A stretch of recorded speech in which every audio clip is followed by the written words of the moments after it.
to our Clarity and Focus session today.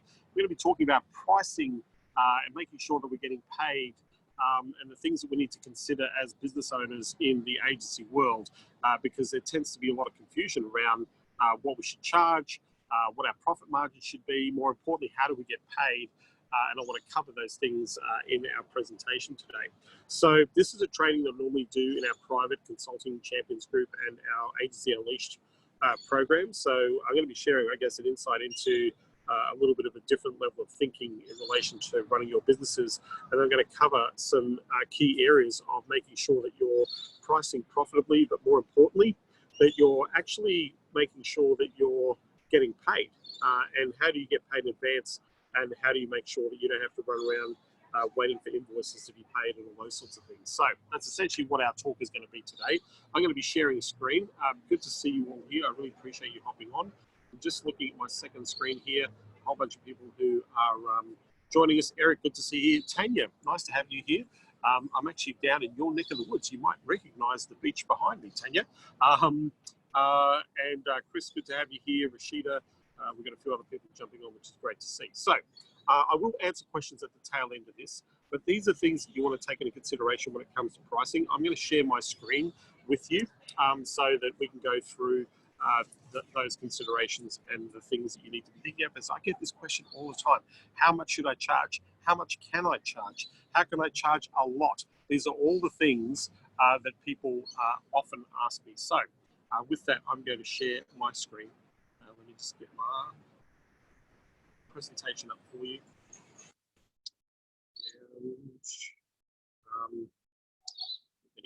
Okay, great. So you should be able to see my screen right now.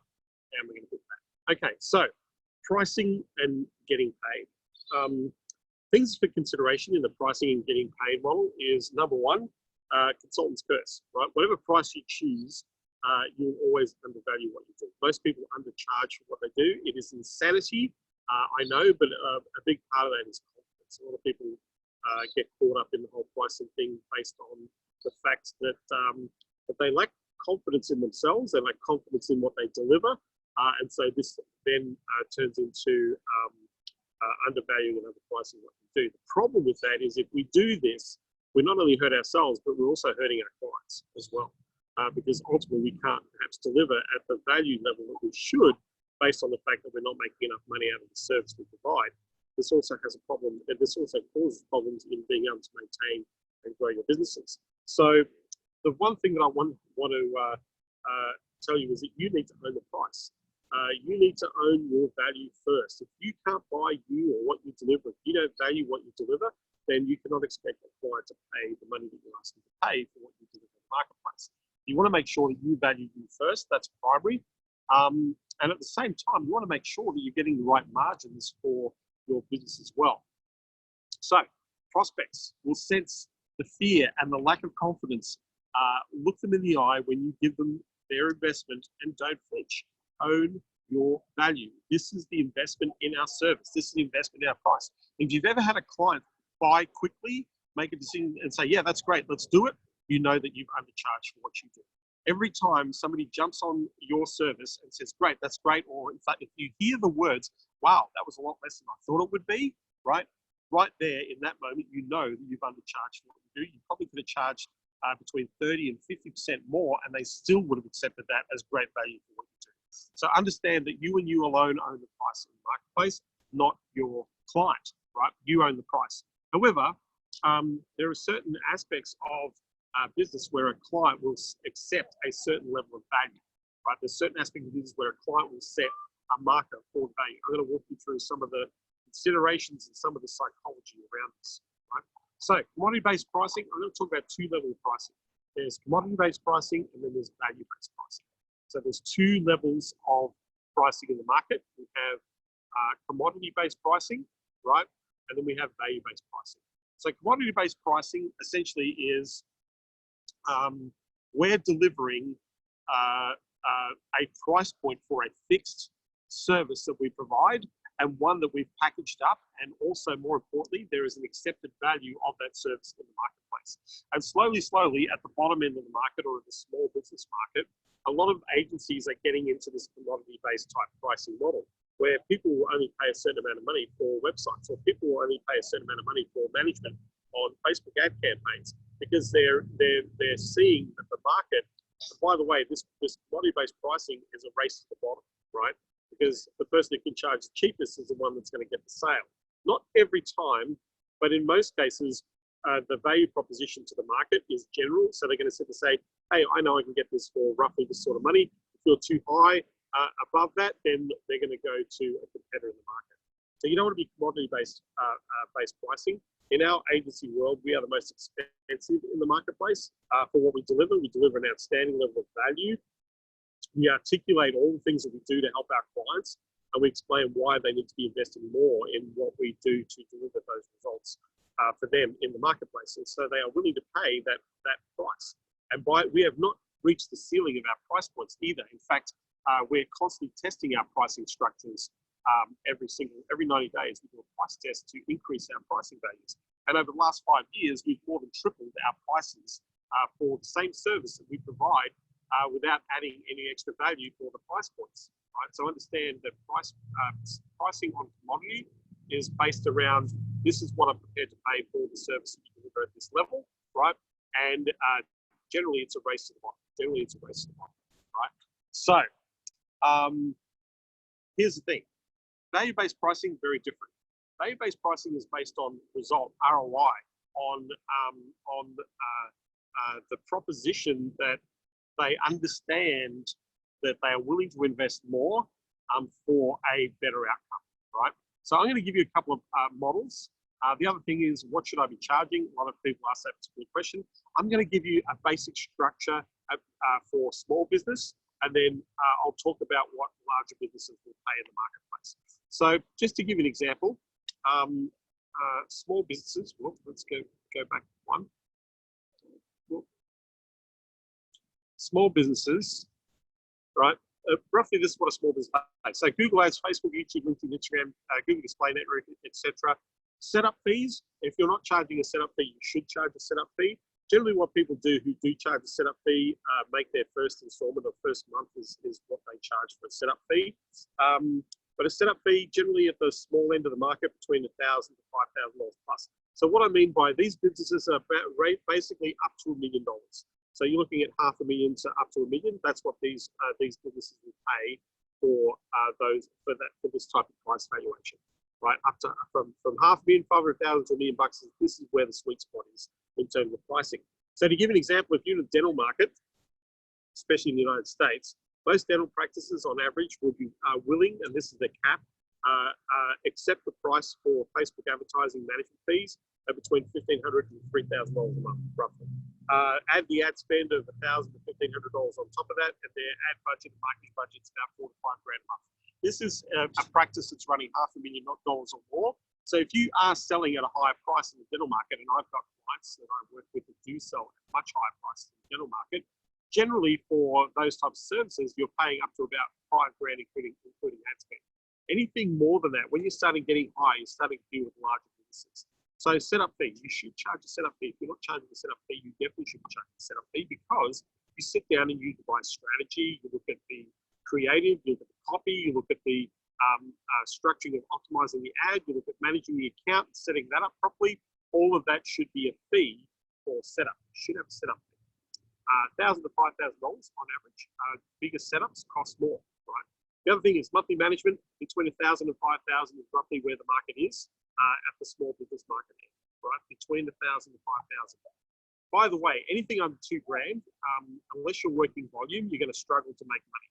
Anything under $2,000, unless you're working volume, you're going to struggle to make profit in your business. So you've got to be looking at the average client per annum between 25,000 to 30,000 plus. That can be a profitable client, and your profit margin should be roughly between 65 and 70% gross profit and 30% cost. And your salary is in that cost. Your time cost for client delivery is actually in that cost as well, right? So understand that your profit margins to do well in this business got to be around that 70% mark, right? So scope creep, hourly rates and scope creep. One thing that I will share with you that a lot of people don't do, and this generally tends to happen with services like websites, setting up automations and all that sort of stuff where the client is coming back to you saying, I need to make changes. When you get into the scenario of the client coming back to you saying, I need to make changes, to give you a perspective, when we do a web development, a web design project, the client only gets to make 2 changes. And those changes are made after we build the website, not during the build of the website. We're very clear in our brief of what the client wants, and the client has given that all to us right up front. Then we go away and we deliver the website. Our client is not a web designer, they're not a graphic designer, they're not a copywriter, and they're not a conversion rate optimization specialist. So they don't know how to build a website that's functional and that works. And what the mistake a lot of people make is they allow the client to become the graphic designer, picking colors, location, strategy. All of a sudden there's this disconnect with what they're doing. They hire you to build the site, build the site. We used to build the site, deliver the site at the end, and they make 2 changes. Anything after 2 changes, they have to pay. And so what we did was we would create a service pack. So 5 hours, $500. So they would have to buy a 5-hour service pack, and then once they use those 5 hours up, they would have to pay another $500 for the service pack. Or we used to charge $900 for 10 hours, so $90 an hour. We used to charge the service pack $1,000, right, or $900, and then they would buy that in advance. Once they use those 10 hours up, they have to pay more. So I'll give you an example of what happens in scope creep. So we've had a client, we've delivered, we've asked 2 changes, great. Back and forth, I want to keep making changes, so they keep buying service packs.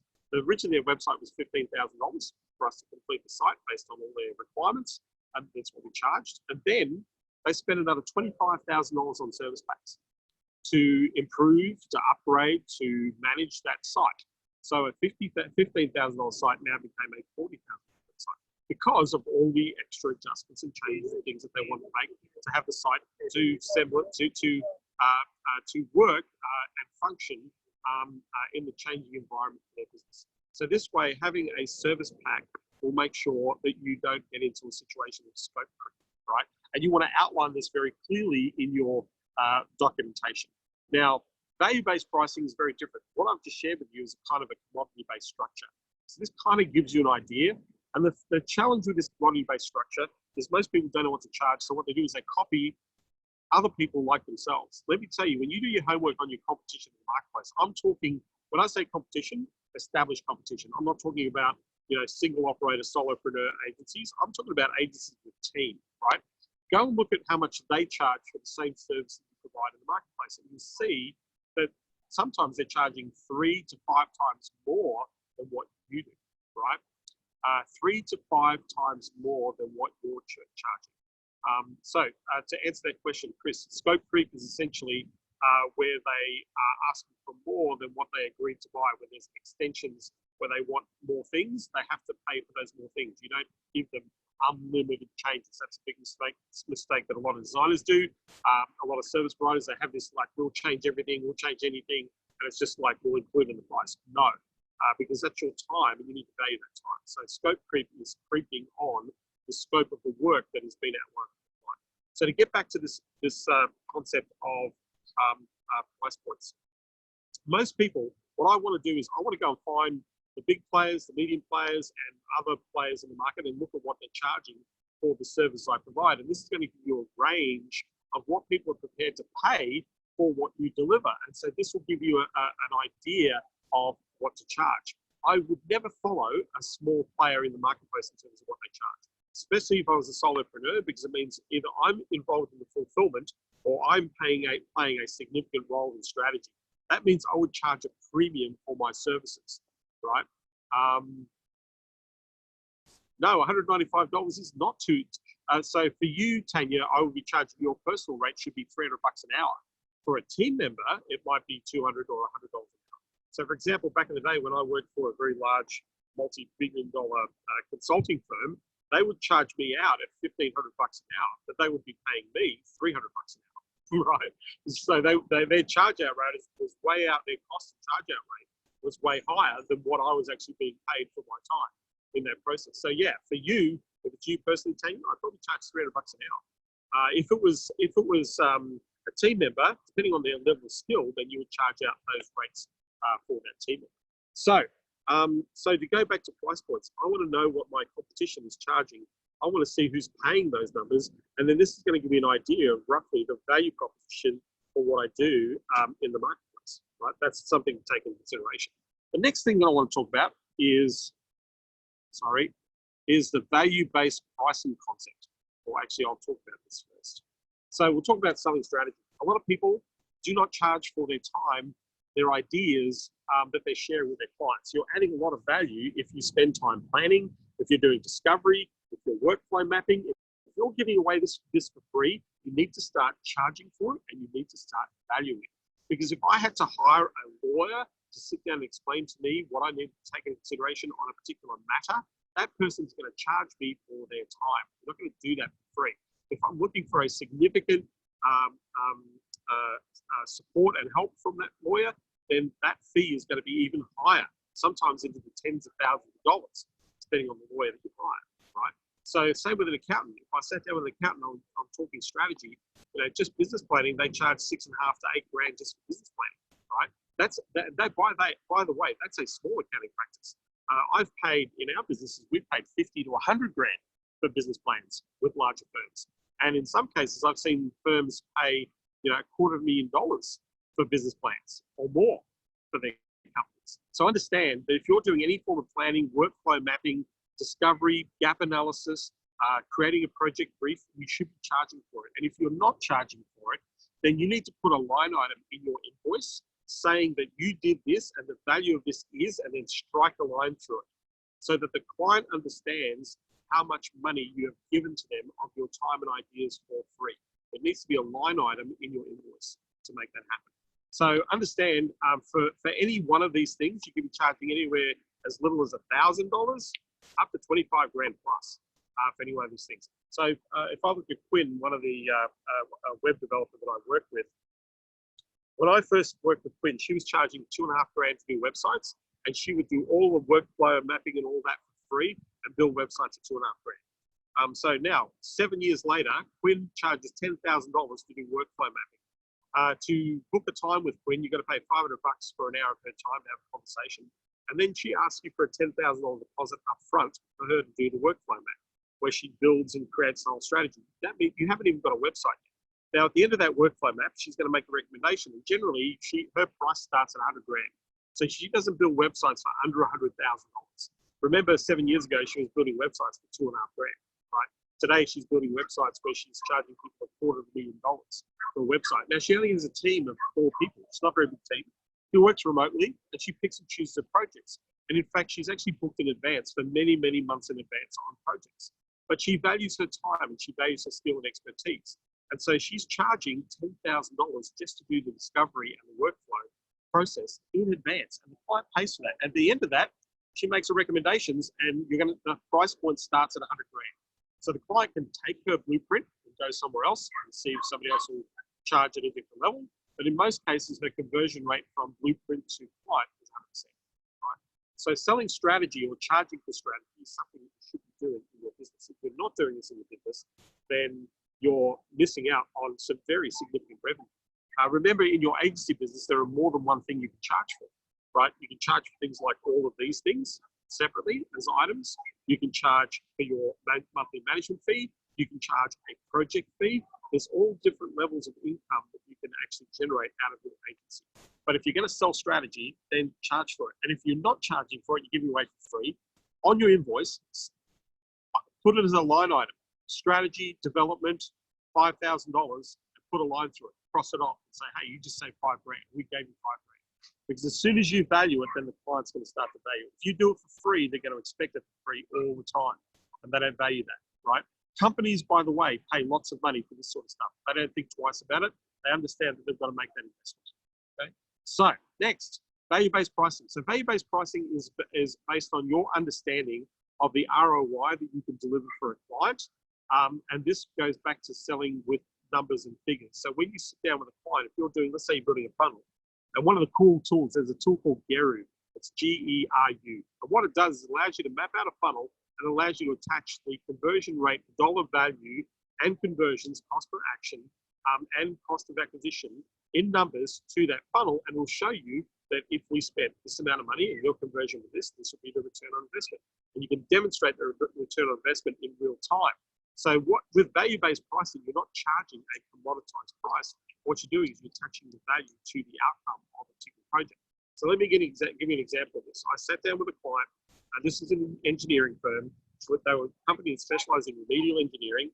And we worked out that a particular funnel, if we put this funnel together, and we put the system together, based on their conversion rate of 30%, 3 in 10 clients, they would generate, or they would add another $120,000 a month in revenue, $1.4 million in extra revenue in the course of the year.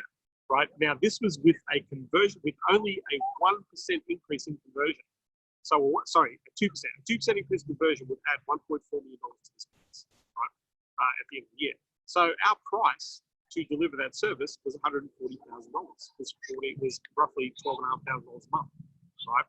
And so when the client looked at that, say 1.4 million, 2% conversion rate, no brainer, paying you 12 grand a month, easy peasy. But we wouldn't ask for 12 grand a month. We actually asked for $140,000 up front, right? And they paid it. Bigger companies will pay the money up front. They're not going to pay you over time. They'll actually pay you a fee for your service. So value-based pricing is based on determining the ROI that you deliver to the client and putting that price on that ROI. And generally, what I like to do is a 10 to 1. If I can give you a 10 to 1 return, then I'm definitely going to be charging you that fee per month for that value. The other thing in this pricing model or the structure, you want to talk about pricing for project. So sometimes, like I shared the idea with the websites, right? Most people commoditize websites. But if you look at the functionality of a website, look at the elements that make a website work even better. So think about, you're going to have conversion-based elements on the site. So your design, your copy, your on-page optimization, all of these things are going to have an impact on the quality of the result or the return that a website will deliver you. But if we're going to put in things like lead magnets and automation and email marketing and appointment setting options and sales management options, we're going to plug those elements into the website. Naturally, the fee or the figure for that website is going to be much higher. So this is where you start getting into the 50 grand, 100 grand type websites, is because you're building in these functional services that add value to the client. So be very mindful that when you're doing this for the market or for the client, that you are actually charging the true value point to them. Because I know people out there for $5,000 are doing all this sort of stuff with lead management, all that sort of stuff, and adding that in the back end and not charging for it, and the client still doesn't value it. So understand with value-based pricing, what is the functionality? What is the result that you can generate for the client? What's the ROI? What is it worth to the client to go through? And if you can find and identify based on their numbers with conversion rate, one of the things we talk about in Champions is we talk about extracting real numbers out of clients and showing real data to be able to help that client understand the real investment they need to make in their marketing services. And so that way, the client's not sitting there going, oh, that was more than I thought it would be. The client sits there and sees the real value and say, that's a no-brainer, I'm in. That's the process of value-based pricing in terms of structure. So one thing I want to add is always get paid first, right? I'm more than happy to answer some questions in this moment. So always get paid first, always get paid in advance, never in arrears. You should never invoice a client in arrears, right? If you're invoicing client in arrears, if you say, hey, pay me in 30 days, the client's going to pay you in 45 to 60 days. If you say the client, pay me in a week, we're going to pay you by the end of the month, right? Always ask for payment in advance. When you work with a client, you get paid in advance, not in arrears. When we work with clients, we say, right, this is your upfront setup fee. Our average setup fee is $8,000 for a setup fee, and you're going to pay the first month's management fee, right, to begin the process. And then on the first of the month, every month, or on the 15th month, whenever they sign up, we are going to charge them for that fee in advance of work, not in arrears. So we never get into a situation where we're invoicing a client. What we're doing is we only invoice the client once for the deal, right? So we're invoicing the whole amount up front, one time. And that way, if it's a month-to-month deal, well, this is a project that they've agreed to in their agreement. This is what the project is worth. This is what they're paying on a month-to-month basis, and they automatically billed in advance so that we don't get in a situation of credit. Right? We don't want to be giving credit away because you're already doing the work. You incur costs from day one. You don't incur costs after day one, right? On day one, you incur them and all the way through. And so you want to be paid for that service you provide. So always get paid in advance, not in arrears, and you only need to invoice the client once, not every month, right? Second, have a payment link ready in advance. Have the capability to take payment in advance on the spot in the presentation. If you've got clients and you're doing a presentation and you're walking through and say, great, you want to get started? They go, yep, that's great. And they say to you, send me an invoice, and then you send an invoice, and then you're going to wait for that invoice to be paid before you can get started. Why not take the payment on the spot? Say, great, choose the best credit card you want to put this on, and let's get this thing started. And as soon as I put this in, I'm going to hit my submit button, and you will automatically be invoiced. So there's plenty of software out there like Stripe, PayPal, all those sorts of services, eWay, there's merchant software that provides you with an instant invoice, right, when you hit the submit button, so you can take the payment details on the spot, right? If you want to invoice the client immediately, then you can also do it electronically on the spot. So they don't have to wait for you to set up an invoice. You want to set your invoices up in advance, not in arrears, right? Because if you know what the price point of your product and service is, and you have your packages or structure, then you should be ready in the moment to charge that client that price. And you want to be, and if you can do that in advance, you're going to get paid faster, right? So you're not having to get your agreements. The second thing is have your agreement ready in advance, right? Have a standard terms and conditions, have a standard for the product or the package that you're offering the client, have that ready at the time of presentation. Because at the end of that, you can say, great, this is how we do it. 30% of the people we talk to buy on the spot. We don't have to invoice them. We don't have to get the agreement sent off to them. We just do it all in one hit, right in the phone call, right on that presentation. So we sit there and say, hey, can we walk you through the agreement on how we work together? Great. We use a piece of software like Proposify or DocuSign or PandaDoc, and we literally email them the document and say, great, I'll open up the document on my screen, but this is essentially you got the document in your inbox. Yes, open it up in your inbox. Cool, right, great. So you'll notice, let me walk you through how we work together. Here's what our expectations of you are, and here's your expectations of us. These are the things we're going to provide. We just listed bullet point. These are the services we provide. Your investment in the service is, and here are our terms and conditions. So at the end of that, all I need to do is I've signed the document, and I'll just sign it electronically on the screen in Zoom, right, because I'm on the document. And then they just have to click the button and put their signature on the document. And so once they've hit submit, they've signed an agreement on the spot. It's a standard agreement as they would with any product or offering that they would buy, and you can do it in one place and on the spot. The second thing is then payment. So payment we can take on the same spot, right? We've got a link. That link might be, you might say, hey, here's a link to the merchant page, pay the thing. I'll sit here, wait for you to put all your details in, hit the submit button. Or you can say, great, let me take care of that for you. Details, right? Your credit card number, your expiry date, your CSV number, hit submit. Great, you'll notice in your inbox you'll get an invoice, or you should have an invoice already from the installment or the investment you've just made, right? Now you have a paid client on the spot, up front, agreement signed. None of this, let me send you the agreement, let me send you the invoice, let's wait for you to get paid. You want to take control of your business, and this is the fastest way that you would put cash in your bank account for the service and the time and the energy that you put in that you've already spent. You've already given them value by thinking about their business, asking all the questions, and doing all that sort of stuff. At the end of the day, the only option that you're giving people is, do you want to get started? If this was important to you and this is something you want to get done, is it okay if we get this thing started? It's the easiest close on the planet, right? And they're going to go, yes, or I need to think about it. Great, well, let's figure out what we need to think about, right? But then there is nothing else for you to do other than to actually onboard your client, right? So we've covered a little bit of ground here. We've covered the fact that you can actually increase your prices. You can charge more for your services. You can charge for strategy. We talked about rough idea of service points. Larger companies will pay a lot more, larger budgets. There are companies out there that aren't spending $1,500 a month on Facebook advertising. They're spending $50,000, $100,000. I've worked on account budgets that are spending $1 million a month or more. The biggest account I ever worked on was spending $3 million a month on Facebook ads. But they also spent another $10 million a month on AdWord campaigns, right?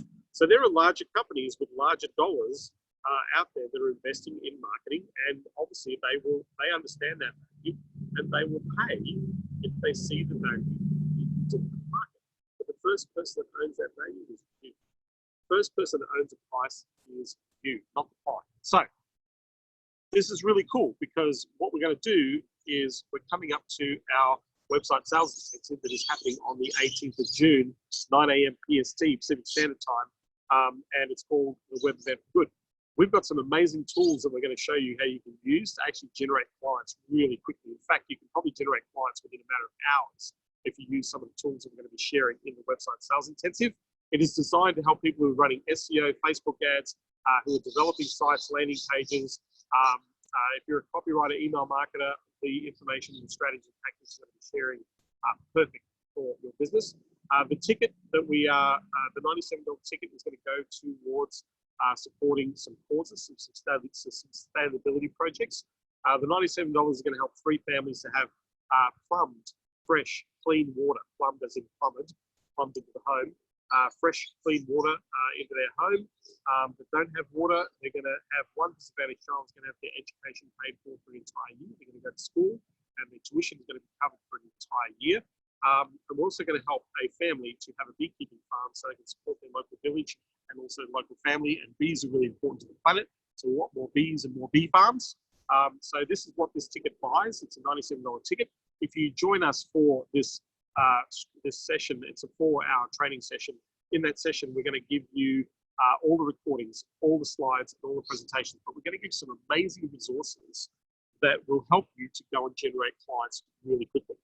Stuff that will actually produce amazing presentation and pitch decks for you at the click of a button. You're going to have access to some pretty amazing training, some scripting. We're going to go and walking you through a sales process that's going to convert a lot faster, more effectively. You go to websitesalesintensive.com, buy your ticket. By the way, we will cap out this event because we only have a certain amount of room in the actual Zoom training that we're making available. We've got a whole bunch of people joining us around the world. This is also an opportunity to do a little bit of collaboration. This training is in real time. You'll get access to all the recordings, plus you're going to get access to some pretty amazing resources that you can use to go and generate clients in the marketplace. So if you go to the websitesalesintensive.com, you can get that ticket for $97, and you'll already get access to a members area where we already have resources and tools and some training in there already that you can take advantage of before the actual event. So if you're interested, make sure you go to websitesalesintensive.com. So what I want to do is I'm just going to go down to the bottom here. And we're going to go out of here. We're going to stop broadcasting and we're going to open up our Zooms so that I can see you, so that I've got your questions. We've got a few people in the chats. And I'm here to answer your questions. So if you've got a question that you'd like to ask me, then feel free to ask me these questions. We are recording this. We're going to be putting this up in the YouTube channel and in the Facebook group. I'd love to know your biggest takeaway from the training that I've shared. What's the biggest idea that you picked up out of what I've done? Or if you have questions about pricing or questions about getting paid or agreements, then feel free to type in the questions in the chat and I'll respond to your questions. There's a whole bunch of people here. Good to see Samantha, nice to have you here. Tanya, always nice to have you here. Chris, lots of Chris's. Brian, good to see you, Brian. Stop working for free. Yep, that's a good one. That's a good takeaway. Stop working for free. When sending the Geru, is that usually during the paid strategy or still a free demo? I would do it as a paid strategy. I would do it as a paid strategy. I would say, hey, let's work it out. I'm going to map this out for you. I'm going to show you the costings, and I would charge for that strategy if I was using Geru. For those who don't know what Geru is a funnel mapping thing, but it allows you to put actually work out ROI on cost of acquisition, advertising, marketing costs, and conversions, and it actually shows you a positive ROI or a negative ROI. What you're trying to do is get to a positive ROI. If you're going to use software like that, then I would charge to do that. It's not, I wouldn't do it for free. But I've had people, we've had some of our champions recently close. We had one champion close an $80,000 deal using Geru, using our sales program.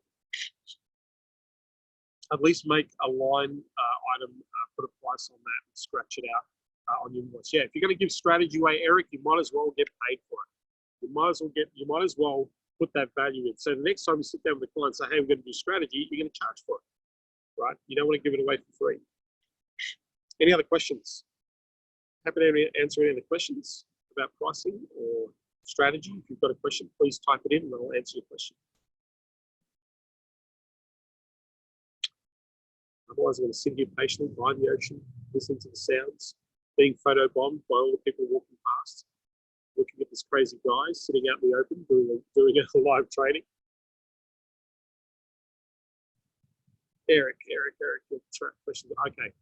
You have a guy in financial services wants a PC services once, a PC-based CRM. What CRM do you recommend for Mac for the financial services requiring 300 data fields? Salesforce is pretty good. Marketo, NetSuite, they're pretty good, especially on the enterprise sort of thing.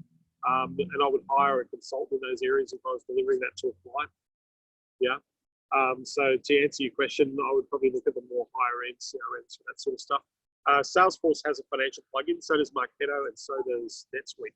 They all have financial plugins, financial services plugins for those services. But if I was going to get somebody to come in with those 300 data fields, you're looking at an integration specialist.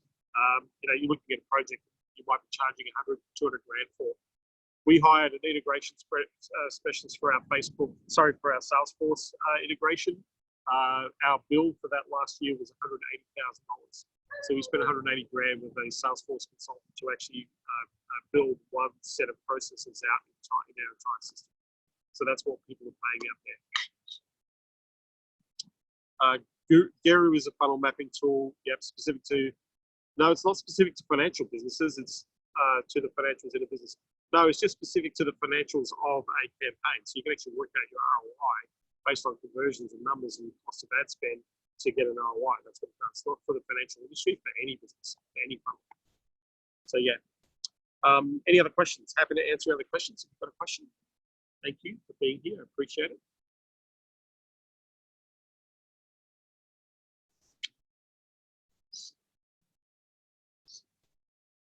So it's sell, S-E-L-L, S-E-L-L-G-O, go, sell, S-E-L, sell, go, sell. Sellgosell.com. It is there, www.sellgosell.com.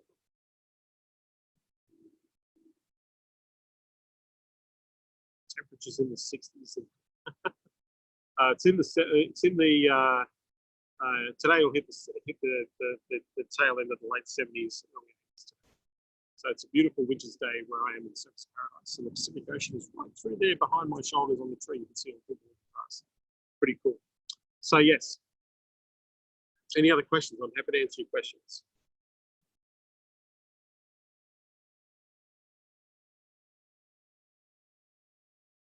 It's hot as hell. Yes, it is. Sell Go Sell is related to Go High Level. It's a 14-day trial. 14-day trial.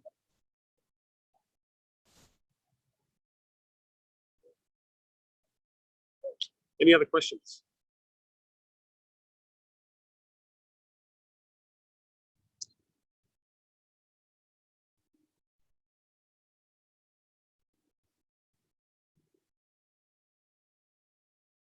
Thanks, Tanya. So Rashida, what's your question?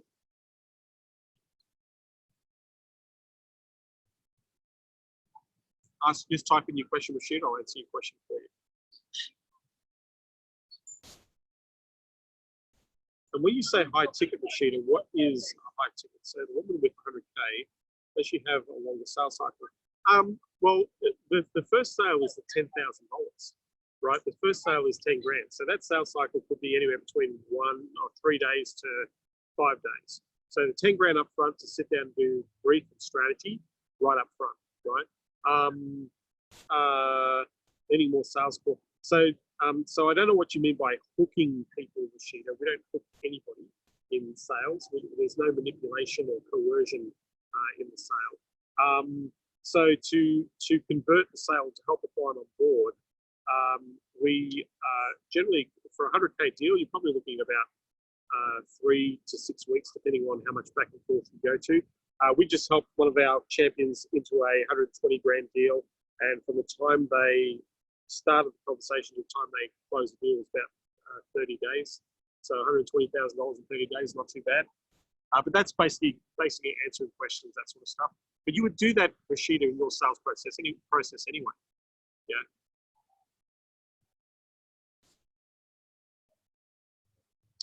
Eric says, thanks for going over pricing again, having trouble asking for more. Yeah, just start asking for more.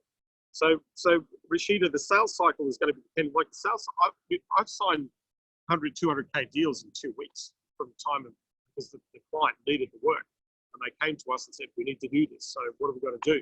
So it all depends on, what the project is, how important the project is, in terms of their priorities. That's going to determine the sales cycle. Stakeholders, all those sorts of things. We've seen 100K deals close in a matter of a couple of weeks. We've seen 100K deals close in 6 weeks, 12 weeks. It's 100K. It just depends on what you need to do to get it done. So that's the idea, Rashida. At the end of the day, you're helping a client get what they want, and so the idea is to get them going in, to make sure that's something important to them, and that they need that help right now. So that's basically how you can actually close deals in a sales cycle, is to say, great, let's walk through the process of making sure we get this done. Let's make sure we understand and everything's clear, and then all of a sudden, bang, you've got the sale. Most of the product custom builds, or do you see more conversions with a productized offer? It all depends, Rashida. A productized offer is simple to sell, but you have a simple system, simple process. You know what the presentation is, and you can sell it over and over and over again. That's why productization is fantastic. We built a productized based service business that's doing $30 million worth of revenue, right? So it works, right? Customization, you need to charge more, right? We do have the customization area, but we try and shy away from it, because when you do customization, there's complexity. And when it's complexity, it means that your costs, your profit margins tend to go down in a customization. So then we charge a lot more money per customer. We charge a lot more money per customer. One of our champions right now is feeling the pinch of customization in their clients. And they were already charging, the average client for them is spending about 80 grand. But now we've sat there and said, hey, if we're going to do customization from now on, the fee for customization is 20 grand a month. That's the fee, right? So now when they sit there with the client and say, hey, if you do custom, well, that fee starts at 20 grand. Are you okay with that? And then that's going to very quickly filter out whether or not they're ready to do that, right? But what it also does is it means that they're getting paid true value and making a decent profit margin on the customization because of the complexity. So productized, rinse and repeat, high profit margin. The only way you get a higher profit margin is to make sure that you're managing all your costs. So software costs, people costs, resource partner costs, your time costs, all of that has to be taken into consideration. And then you put your margin on top of that. So, you want to make 70%, 80%, 100% margin, 200% margin. That margin happens after you take into consideration all your physical costs, including your time. So your time has to be in the cost part, not in the profit part. So if you're averaging 5 hours a month on a client, if that's what you're going to spend, 10 hours a month on a client, the minimum charge out rate that you're going to charge at cost is $100 an hour for your time. And then what you're going to do is you want to 3x that, because you want to make 70% at least as a margin on your service costs. So you're going to charge out at $300 an hour. So if you're going to do 5 hours a month for your client, you're going to put in $500, right? $1,500 as a cost to the service to the client. So you're making your 70% margin. So that's how you make sure that you're making proper margins on what you're doing. So happy to take one more question. Otherwise, I'm going to say thank you for being here. Please go to websitesalesintensive.com. Join us for the Website Sales Intensive that's happening on the 18th of June at 9 a.m. Pacific Standard Time, 4 hours. Strategy, tactics. It is a web event for good. We're going to be raising charity for sustainable projects, money for sustainable projects, some amazing things that we're working on to support in the world. So your contribution is highly prized and highly valued. But at the same time, we want to make sure we're going to deliver some outstanding value to you by giving you all the resources, training, and support in that 4 hours that you can go out there and go and generate clients very quickly. So if you haven't already, go and grab a ticket at the website salesintensive.com, and we will see you there. With that, I want to thank you. Hopefully this has been useful. Reading Financial Prospecting by Jeb Blount, absolutely, Brian. Not new, but a great read. Any other similar books that you recommend? My favorite book is Never Split the Difference. Chris Voss, the guy who's the FBI negotiator. He's a great book to read. Jeb Blount's Closing book is a great book to read. I love Joe Girard, anything written by Joe Girard, Brian Tracy, anything written by Brian Tracy, I highly recommend. My favorite book of all time, my dear mentor, Tom Hopkins, How to Master the Art of Selling, is a great book on sales. There's a few others there. Joe Girard, anything with Joe Girard. Zig Ziglar, my old favorite. Zig Ziglar, probably one of the best sales guys that has lived on the planet. So anything that he has written. The Challenger Sale is a book, and I'm trying to remember the author. That's a really good book right now. That seems very popular. Neil Rackham, Spin Selling is a great book. Talking about consulting sell. Who else? That should cover. If you read all those books, you'll be a master salesperson if you apply the tactics and the strategies in that book. So, thank you for being here. Really appreciate you hopping on this call. Hope you got a lot out of this. This is going to be in the YouTube channel. It's going to go in the Facebook group, the Consulting Unleashed Facebook group. If you want to see other resources, just go to consultingunleashed.com/go. If you want to join me on the website Sales Intensive, let me tell you, we're going to show something really cool, something we've never really shared. I haven't even shared this with our champions, but it's something that I know that if you apply this idea, it's a really easy way to get really good quality clients. So if you go to website salesintensive.com, $97 a ticket for good. You're going to get all the recording, all the resources. There's already training in the actual members portal when you purchase the ticket. So thank you. I look forward to seeing you on the website Sales Intensive. I look forward to seeing you on Monday, same time, same bat channel. Enjoy your weekend. I'm going to go and have a swim. The water temperature here right now is a balmy 25 degrees Celsius, which is fantastic. Thank you, Tanya. Thanks for being here. I appreciate you being on the call. Take care, everybody.